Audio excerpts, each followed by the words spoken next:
alunos, estamos de volta ao nosso curso de Logística Portuária, né, de Técnico de Portos, e vamos retomar as nossas atividades. As nossas 2 aulas anteriores foram sobre desenho técnico e vamos manter ainda essa temática nessa 3ª aula.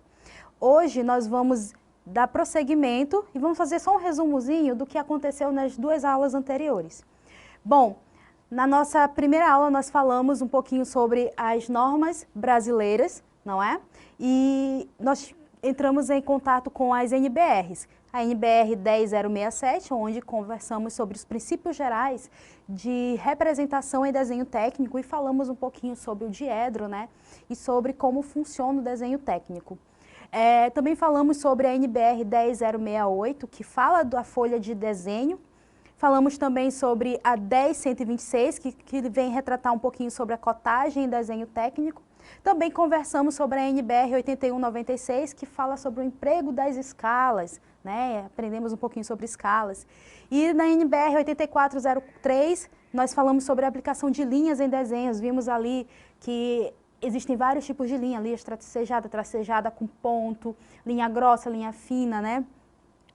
Vimos também a NBR 10582, que fala sobre a apresentação da folha para desenho técnico. Então, vimos como quais são os tamanhos das folhas, como elas são separadas, quais são as nomenclaturas para cada uma. Vimos que existe a folha A0 até a A4. E hoje vamos falar sobre a NBR 13142, que trata sobre o dobramento da cópia e que dá ainda continuidade, prosseguimento à nossa temática sobre a apresentação da folha, né? E, por último, vamos conversar sobre a NBR 12298, que fala sobre a representação de área de corte por meio de achuras em desenho técnico. Certo? Então, vamos começar nossa aula de hoje falando sobre ainda as normas brasileiras em relação ao desenho técnico. Vamos começar falando sobre a NBR 13142, né, que é o dobramento de cópia. Então, essa NBR, ela tem o seu objetivo de fixar as diretrizes para o dobramento das folhas de projeto, contendo os desenhos técnicos.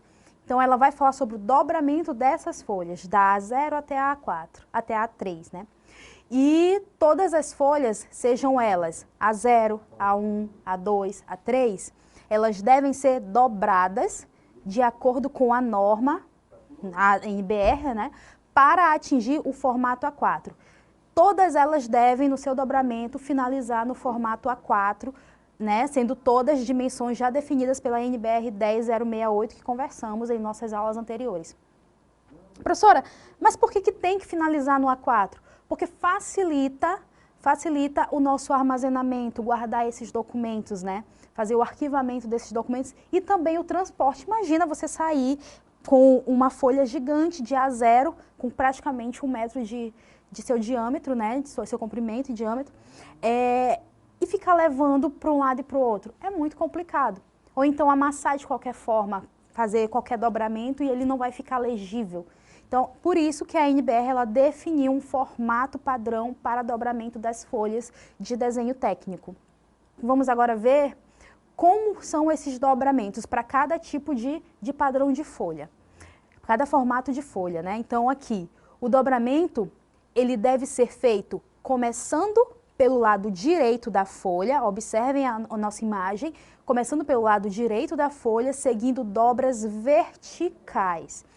E as cópias, elas devem ser dobradas de modo a deixar visível a legenda. Observem o nosso exemplo no desenho, ele traz o exemplo da folha A0, que é a maior que temos, é o maior formato que temos atualmente. Então aqui nós temos, ele tem que começar da direita para a esquerda, deixando sempre a legenda visível.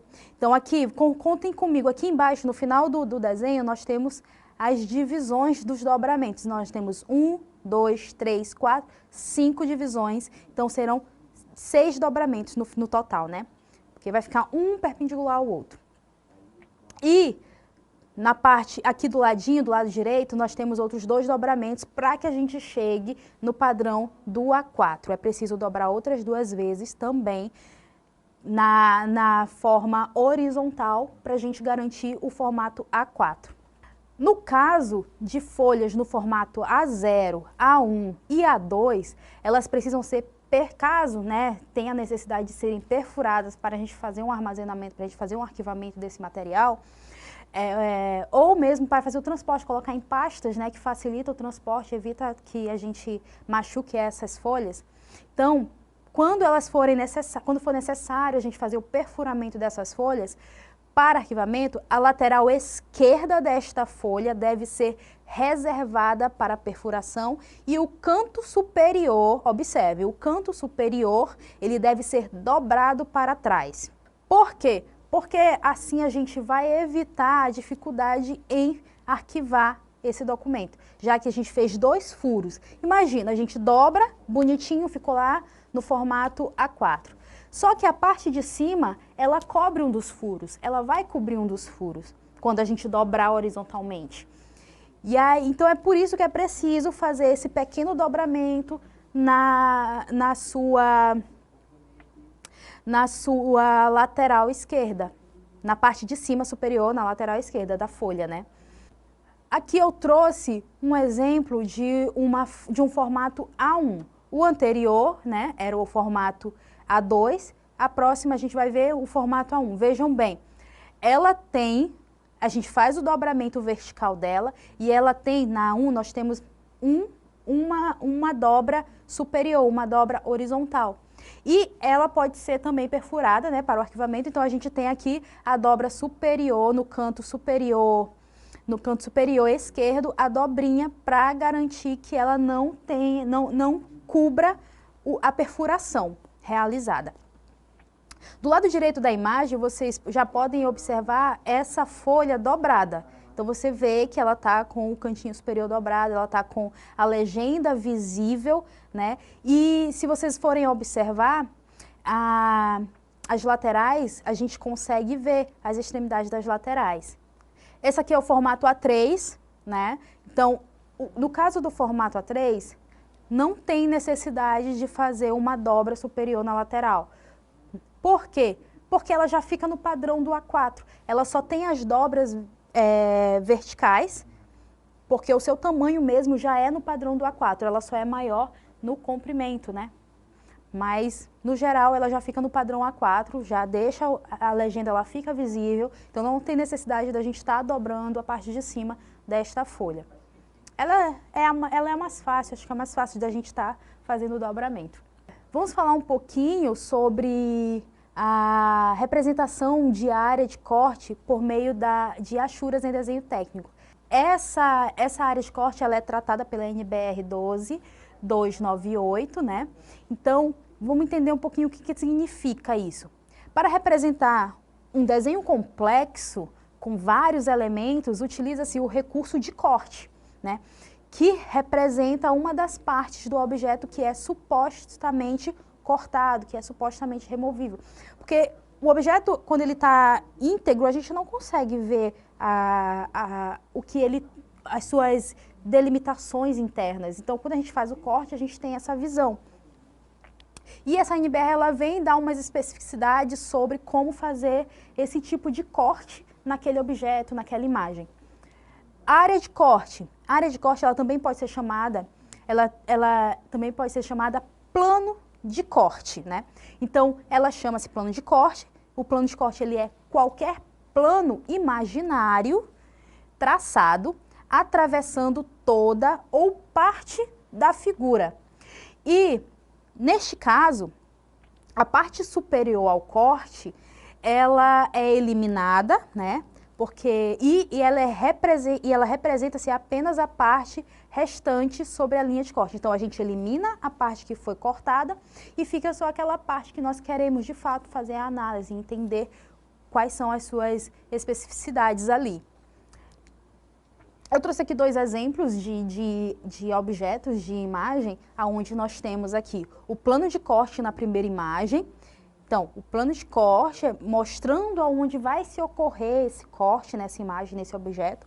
E logo depois nós já temos a parte dele cortada. Então, a gente retirou, como estava dizendo, a gente elimina a parte que nós não queremos para deixar apenas a interna com as achuras aparentes. Nas vistas ortogonais, que é uma representação gráfica de um objeto num plano, né, em formato tridimensional, então nas vistas ortogonais do desenho técnico, os detalhes internos de uma peça ou conjunto de peças, eles são mostrados através de linhas tracejadas, né? E dependendo da quantidade de detalhes internos contidos no objeto desse desenho, a interpretação ela pode se tornar complexa. Então, é nesse momento que surge a necessidade da gente fazer o corte, quando uma imagem simples ela não está sendo suficiente para a gente tá entendendo as suas partes, né? Então, ali há a necessidade da gente fazer um corte, fazer uma análise mais minuciosa sobre aquele objeto. E a norma, ela tem o objetivo, a norma 12298, ela tem o objetivo de fixar as condições exigíveis para a representação das áreas de corte em desenho técnico. E para essa representação de material em áreas de corte, nós utilizamos as linhas de achuras. A gente vai conversar muito mais sobre essas linhas mais na frente, mas eu já vou dar uma pincelada aqui para vocês. Aqui na imagem que vocês estão vendo, nós temos o objeto, não é? O objeto a ser cortado. Nele nós temos o plano de corte, como nós podemos ver. Lembra? Deixa eu voltar aqui. Ó, aqui a gente... Opa! Aqui nós vimos que ele precisa de um plano de corte para a gente decidir onde é que vai ser cortado, que parte vai ser eliminada, né? Então, nós temos aqui um plano de corte. A gente já viu o que a gente vai retirar desse objeto. Depois disso, nós fazemos a retirada daquela parte que nós não vamos analisar. Então, a gente tira a parte dianteira, que é a parte frontal, aquela que nós estamos visualizando, né? A gente remove essa parte, a gente faz esse corte. Você pode ver depois do corte, nós temos aqui a vista da peça inteira, a peça que a gente vai... logo em cima nós temos a vista da peça inteira, a gente olha lá de cima, a gente vê ela inteiramente, mas essas outras duas são a nossa parte dianteira, que foi removida. E depois nós temos, ó, aqui as achuras. Essas achuras são as representações do plano cortado. Para a gente entender mais ou menos como é que funciona o corte, nós temos que ver que existem 3 pontos a serem analisados para a gente fazer esse corte, três atividades a serem realizadas, 3 passos. Então, o primeiro passo, a gente faz o corte com o objeto por um plano secante, que é o plano de corte, né? E imaginário, o plano de corte ele é sempre imaginário, gente, mostrando na vista ortográfica a sua trajetória. Então, na primeira imagem, a gente consegue ver esse plano de corte, né? Esse plano secante, a gente já vê onde é que vai ser esse corte imaginário, e através de uma linha estreita, traço ponto nas extremidades e na mudança de direção, veja bem, seguida de 2 setas, na nossa imagem 2, a gente vê as 2 setas, e letras determinando a posição do observador, é como o observador está vendo. Então, aqui a gente está vendo ela de cima, mas ela está de lado, o corte dela vai ser de lado. Então, o observador ele está observando esse objeto e ele já está vendo como é que ele vai fazer esse plano de corte. Certo? O segundo passo é fazer a remoção. A gente tira aquela parte que nós não vamos mais necessitar. Então, nós removemos a parte do objeto situada entre o observador e o plano de corte. E o terceiro passo é a superfície seccionada. Ela também é chamada de seção. Então, ela deverá ser achurada e as demais linhas serão mostradas em exceção das invisíveis. Então, a superfície que nós deixamos, a superfície que nós vamos utilizar, né, para análise, a gente faz as achuras desse corte e a gente entende que partes foram retiradas dessa imagem, desse objeto. Em desenho técnico, o corte de uma peça, ele é sempre imaginário, como eu acabei de falar para vocês, e ele permite ver as partes internas da peça. Na posição em corte, a superfície imaginada, cortada, ela é preenchida com as achuras, né? E elas são linhas estreitas que, além de representarem a superfície imaginada, cortada, elas também mostram os tipos de materiais, porque às vezes uma peça ela tem até mais de um tipo de material. Então a achura ela vem exatamente para nos dizer qual é o material daquele objeto. Pode ser aço, pode ser ferro, pode ser alumínio, pode ser madeira, né? O que são achuras? Achuras são linhas e figuras com o objetivo de representar tipos de materiais em áreas de corte em desenho técnico. Como vocês podem ver na imagem, a gente tem uma representação de uma achura. Existem algumas recomendações dadas pela NBR 12298, né? Então, que recomendações são essas? Por exemplo, as achuras, elas devem ser traçadas em linha estreita, conforme a NBR 8403. Então, as linhas elas não podem ser largas demais, na verdade são 7 milímetros. Então, as achuras elas têm que ser estreitas. As achuras elas são formadas por linhas inclinadas a 45 graus, tá? Em relação às linhas principais do contorno em eixos de simetria. Então, elas sempre vão estar a 45 graus inclinadas em relação ao contorno daquela imagem, daquele objeto, ou daquela parte achurada. As achuras em uma mesma peça, elas devem ser feitas sempre na mesma direção, tá? E qualquer detalhe da área de corte representado, separadamente de sua vista, ele deve apresentar as linhas da achura na mesma direção. Então, como vocês podem ver, essa é uma peça única, né? Então, como ela é na mesma peça, ela segue a mesma projeção, né, de desenho, de achura. A linha, ela segue o mesmo sentido de todas as outras. Já em desenhos de conjuntos ou peças adjacentes, né, as achuras elas devem ser feitas em direções opostas ou em diferentes espaçamentos. Então, desenhos que são unidos, nesse caso, por exemplo, aqui nós temos na imagem a união do desenho por um parafuso, né? Um parafuso, por uma... E ali, nessas achuras, observem que elas não seguem o mesmo padrão. Elas não seguem o mesmo sentido.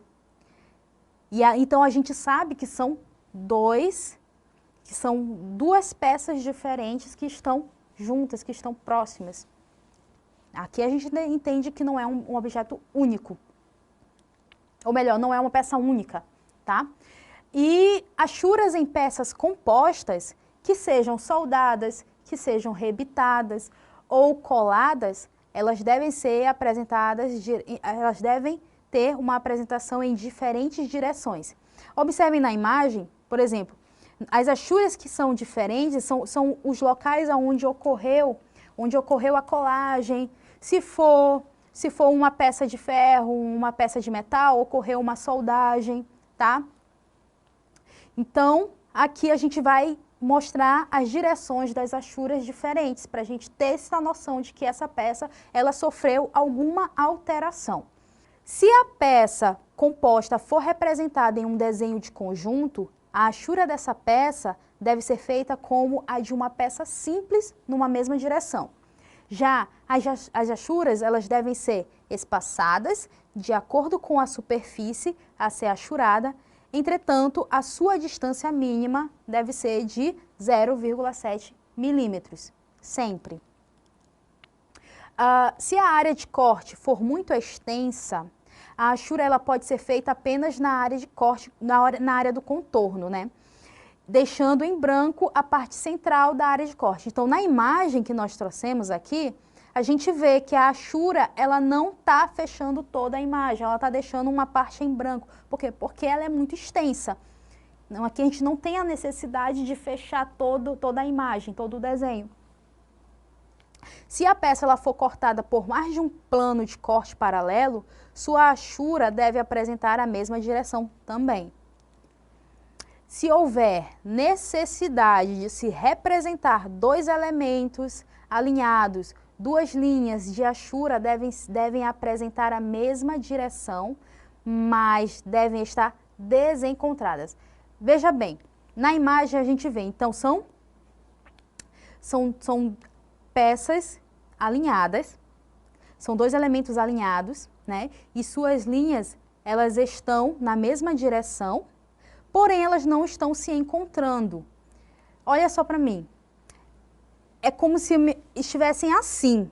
Ó, elas não estão juntas, elas não vão se encontrar. Elas vão ficar uma paralelinha à outra, próximo, mas não vão se encontrar, não vão se tocar, tá? Para a gente poder ter esse entendimento. Deve-se interromper as linhas de achura caso haja necessidade de se inscrever na área de corte. E em peças com espessuras finas, as achuras elas podem não ser representadas. Neste caso, a gente deve enegrecer, a gente deve escurecer a região representativa da área de corte. As achuras também podem ser representativas do tipo de material da área de corte, né? Então, caso a achura não esteja especificada em literaturas, deve-se fazer a referência, identificando ela, identificando a mesma e o seu significado. De preferência lá na parte da legenda ou próximo a dela, tá? Então, a gente vai ver também aqui alguns tipos de achuras, de achuras em diferentes materiais, né? Que podem surgir no desenho técnico. Eu trouxe as principais, né? As que é mais fácil da gente estar encontrando, dependendo do tipo de trabalho que se esteja fazendo, né? Ó, os tipos de materiais em áreas de corte em desenho técnico. Nós temos o primeiro desenho, né, na parte de cima, que é nós temos uma achura representando um líquido. Nós temos também uma representando o concreto, a madeira, o alumínio e ligas leves, ferro fundido, o aço, tá? Essas são as principais que a gente pode ver, mas também existem muitas outras, existem várias outras opções. E caso a gente não encontre essas opções na literatura, aí a gente vai lá e explicar lá naquele desenho o que é. Nós que somos da área portuária, provavelmente nós não vamos executar um desenho técnico, mas nós vamos interpretar ele, nós vamos precisar entender o que está escrito naquela imagem, naquele papel cheio de informações. Então é por isso que a gente precisa ter esse entendimento. Em algum momento, dependendo do local onde a gente esteja trabalhando, pode ser na área de mecânica, então a gente pode acabar recebendo equipamentos para a gente analisar, para a gente saber o que é aquilo. E aí vamos receber, é inevitável receber um desenho técnico para analisar. E também se a gente trabalhar na parte mais civil do porto, a gente também vai receber desenhos técnicos para analisar a área, o ambiente. A gente tem que saber que tipo de material é executado num galpão. Se for preciso construir um novo galpão e a gente esteja naquele momento, trabalhando naquele momento, pode ser necessário que a gente veja esse desenho técnico e a gente precisa entender sobre isso. Por isso que na nossa próxima aula, nós vamos passar a ver coisas mais específicas sobre o desenho técnico, tá bom? Então eu encontro vocês na próxima aula.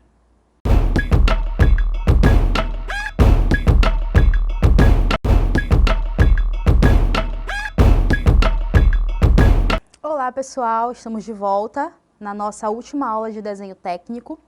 Nós falamos anteriormente sobre as NBRs, entendemos como é que funcionam as normas, né, que padronizam o desenho técnico no Brasil. E agora nós vamos falar um pouquinho sobre as perspectivas e projeções ortográficas, ortogonais, que são já informações onde a gente pode ver o desenho acontecendo, como é que ele é medido, como é que ele é projetado nas folhas, né? Então, a gente vai começar hoje falando sobre as perspectivas, as representações em perspectiva. Então, qual é o conceito de perspectiva? Uma perspectiva, ela é um desenho que representa graficamente um objeto em 3 dimensões, em um único plano, transmitindo assim a ideia de profundidade e relevo. A técnica da perspectiva, ela fundamenta-se em procedimentos tais que a imagem final, ela se aproxima o mais possível da realidade e a sua obtenção se dá pela utilização de um sistema de projeção. As perspectivas, elas estão divididas em 3 grandes grupos, né, em função do tipo de projeção, que é a projeção cônica, a projeção cilíndrica oblíqua e a projeção cilíndrica ortogonal. Na projeção cônica, o observador, ele é considerado a uma distância finita do plano de projeção, denominado o ponto de vista. Então, na projeção cônica, os raios, eles são projetados, olha, observe a imagem, eles são projetados formando um cone de projeção, tendo um eixo perpendicular ao plano de projeção. Então, o observador, ele observa o objeto e nessa observação a gente tem uma imagem expandida em cone. Então, quando ele chega no plano de projeção, a gente pode ver que ele é um pouquinho maior do que a imagem original. Então, no sistema de projeções cônicas, as dimensões da projeção, elas não correspondem às dimensões reais do objeto. Como eu falei, ela acaba sendo transmitida, provavelmente, na maioria das vezes, maior, né? Na maioria das vezes, maior não, sempre maior, porque o raio, ele se expande.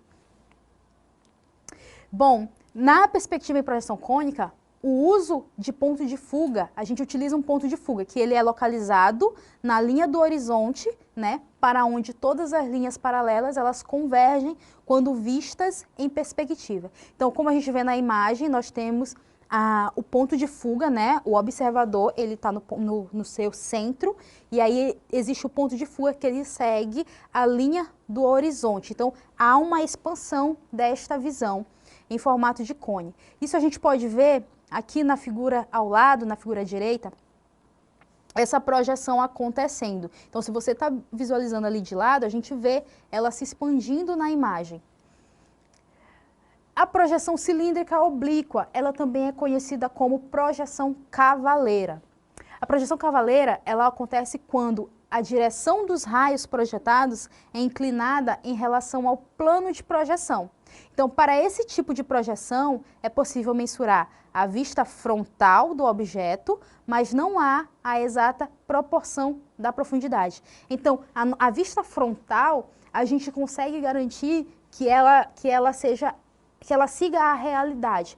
Agora, a sua profundidade, a gente já não consegue garantir, a gente não consegue ter a certeza dela.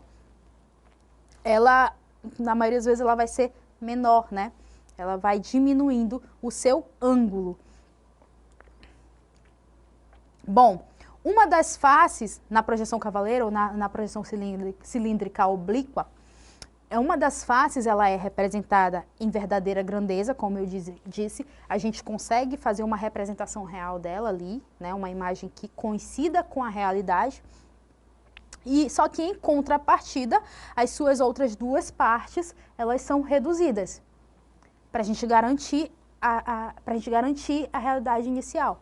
Então, a gente desenha uma das faces no mesmo plano de trabalho e as demais oblíquas, as outras duas demais oblíquas, ao plano em 30 graus, 45 graus e 60 graus. Então, como a gente pode ver aqui nas imagens, nós temos a primeira imagem, onde a gente faz a representação de um cubo, né? Vocês podem ver que a projeção frontal dela, ela segue um padrão em todas elas, em todas as três. Só que a sua profundidade ela vai mudar.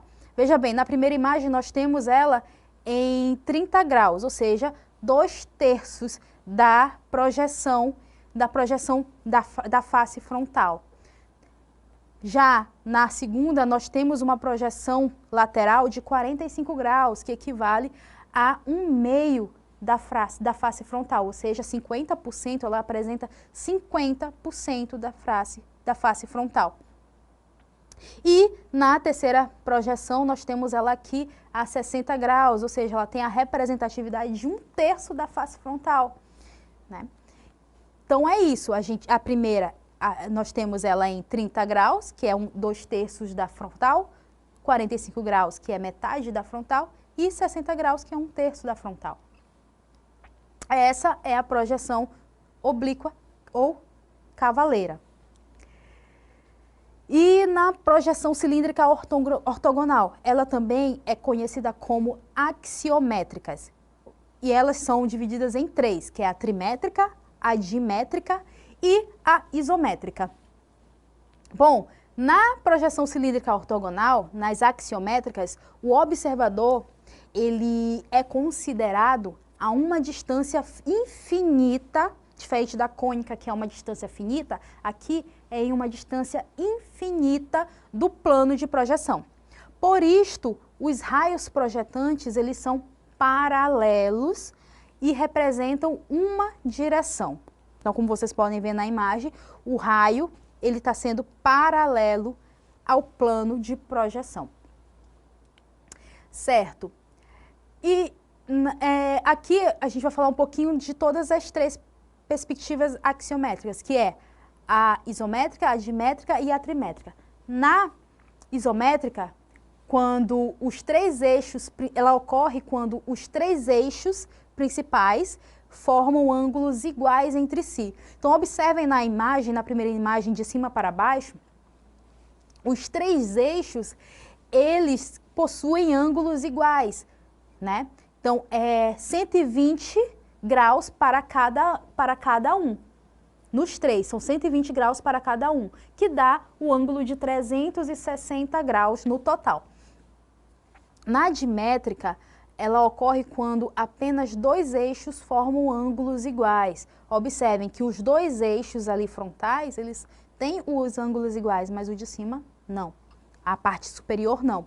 Na trimétrica, ela ocorre quando os três eixos, eles formam ângulos diferentes com o plano de projeção.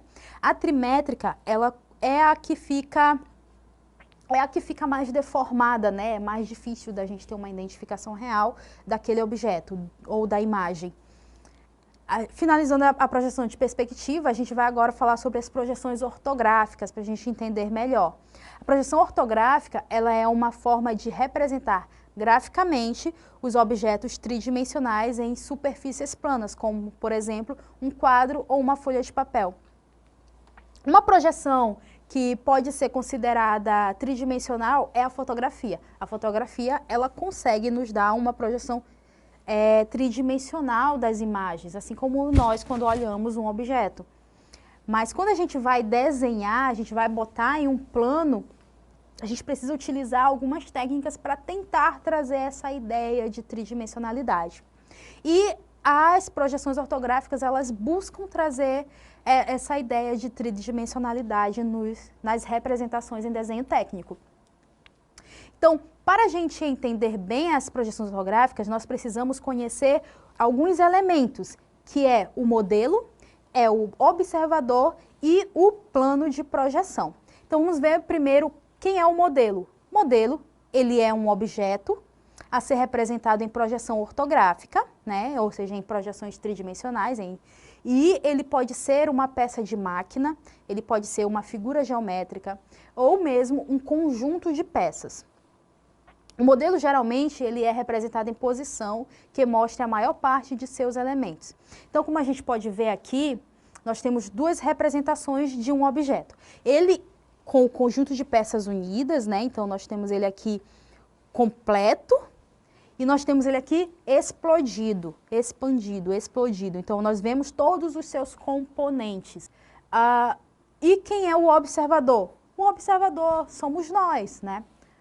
Então, é a pessoa que vê, é a pessoa que analisa e também é aquela pessoa que vai fazer o desenho, né?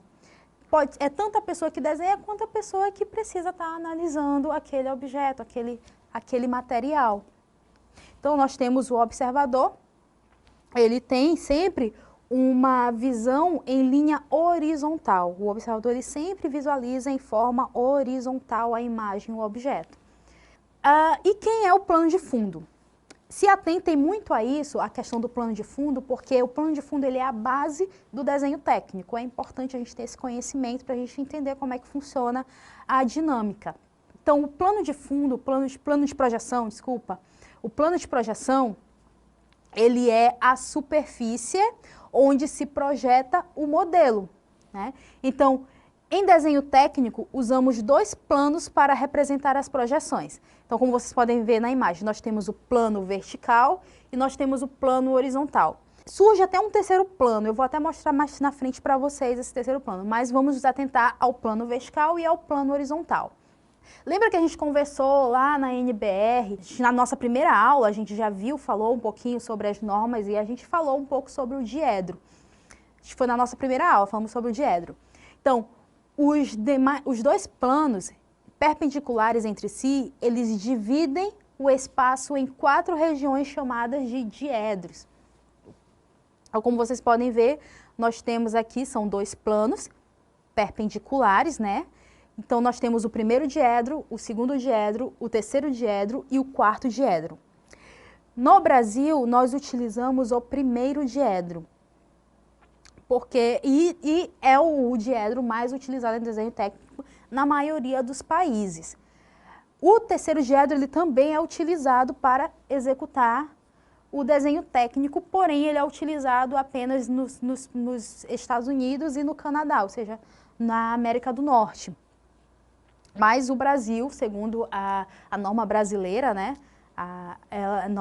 ela decidiu que nós utilizaríamos o primeiro diedro como base dos nossos desenhos técnicos, para que a gente... E também o primeiro diedro ele é muito mais fácil de ser entendido ao redor do globo, ao redor do mundo.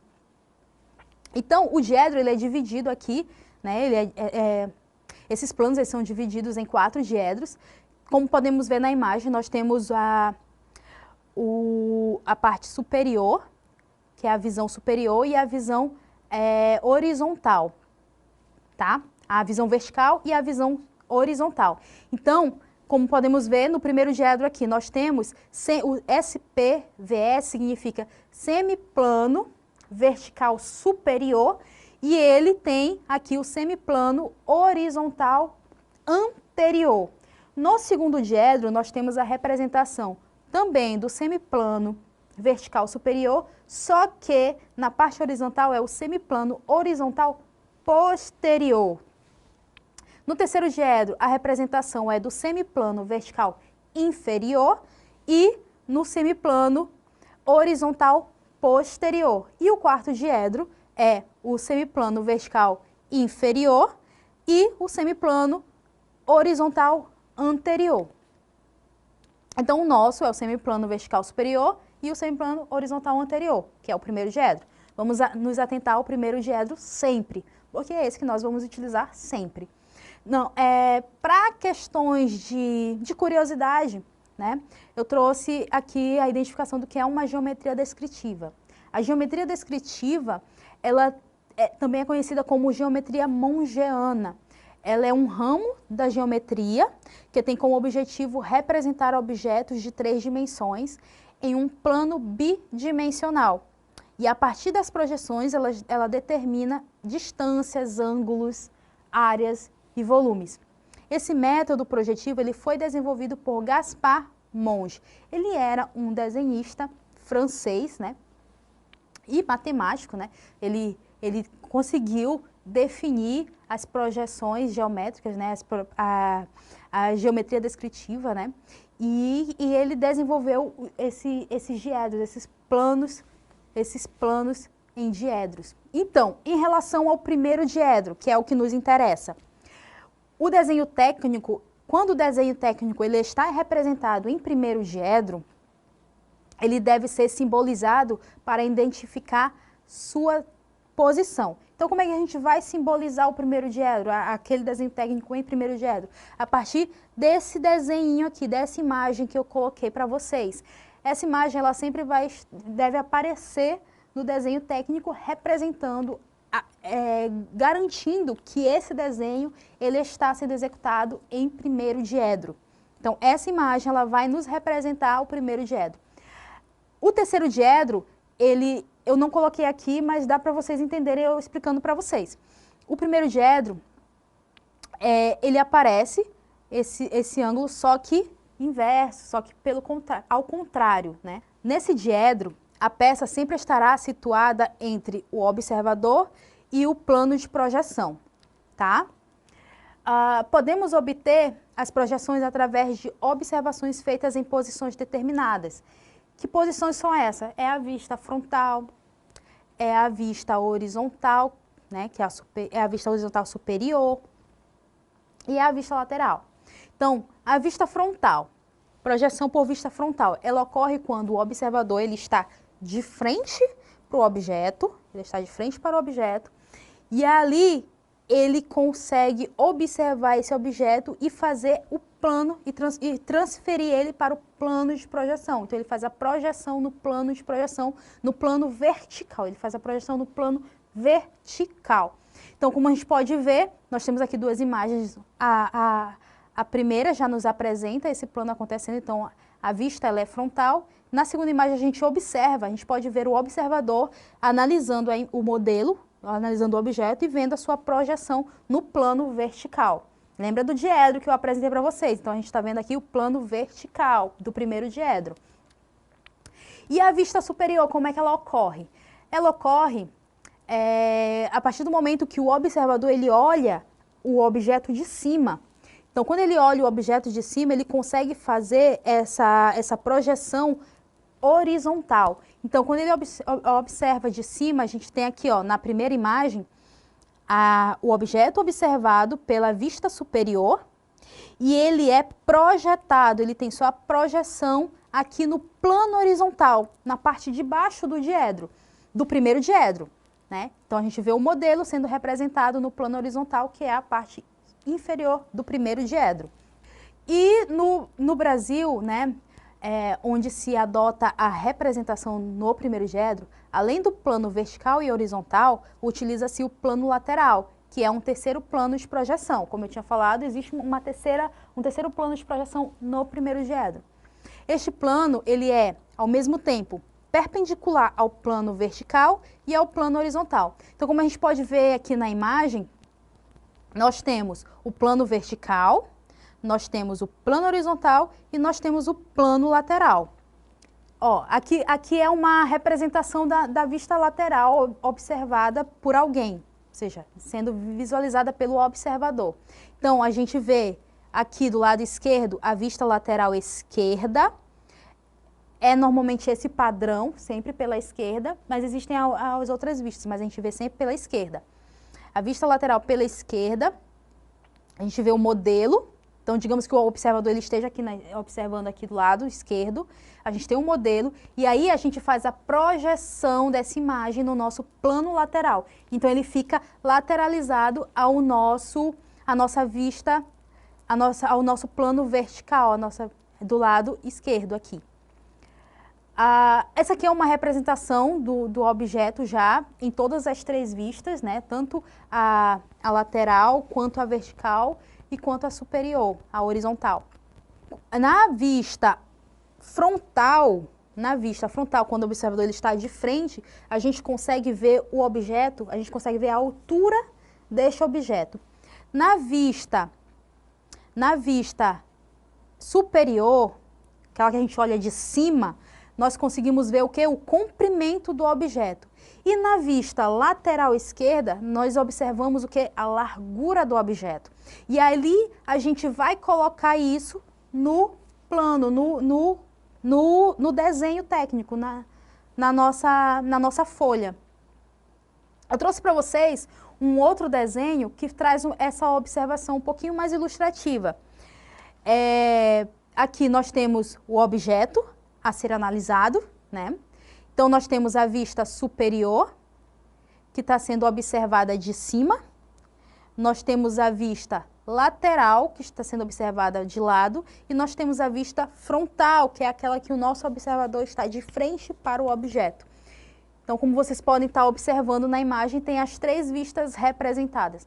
Aqui, nessa vista, a gente está vendo a vista lateral do lado esquerdo, mas quando ela está de fato em desenho técnico, ela fica pelo lado direito da vista frontal, como eu mostrei na figura anterior. Ela sempre vai ficar do lado direito da nossa vista frontal. Então, é isso, pessoal. A gente está finalizando agora a nossa aula de desenho técnico. Espero que vocês tenham conseguido compreender e futuramente, quando vocês estiverem com um desenho em mãos, vocês consigam entender tudo que está ali. Recomendo que vocês busquem outras informações, estudem mais sobre desenho técnico, para vocês terem um entendimento melhor. E não se assustem quando aparecer vários gráficos no desenho de vocês. Vai dar tudo certo. Boa sorte, pessoal. Até a nossa próxima aula.